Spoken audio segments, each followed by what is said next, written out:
Automatic speed controller fan with temperature. ఇది rectifier, ఇది regulator. Rectifier ఏం చేస్తుందంటే వచ్చిన కరెంట్ని డీసీగా మారుస్తుంది. రెగ్యులేటర్ కరెంట్ చాలా స్పీడ్గా వస్తుంది, దాన్ని స్లోగా చేసి కొంచెం నెమ్మదిగా పంపిస్తుంది. ఇది టెంపరేచర్ సెన్సార్ సర్క్యూట్, గది యొక్క టెంపరేచర్ని గుర్తిస్తుంది. ఈ డేటా ఫ్రమ్ సెన్సార్ ద్వారా మైక్రో కంట్రోల్లోకి వెళ్తుంది. మైక్రో కంట్రోల్లో డేటా నిక్షిప్తమై ఉంటుంది. 1 డిగ్రీ సెల్సియస్కి ఎన్ని వోల్ట్ల కరెంట్ని ఫ్యాన్కు పంపాలి అని నిక్షిప్తమై ఉంటుంది. ఈ మైక్రో కంట్రోల్లో 1 డిగ్రీ సెల్సియస్కి 10 మిల్లీ వోల్ట్ల కరెంట్ని పంపాలని నిక్షిప్తమైంది.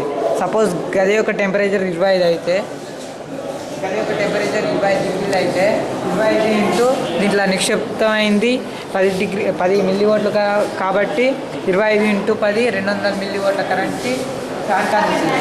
గది యొక్క టెంపరేచర్ 30 డిగ్రీ సెల్సియస్ అయితే 300 మిల్లీ వోల్ట్ల కరెంట్ని ఫ్యాన్ అందిస్తుంది. ఇలా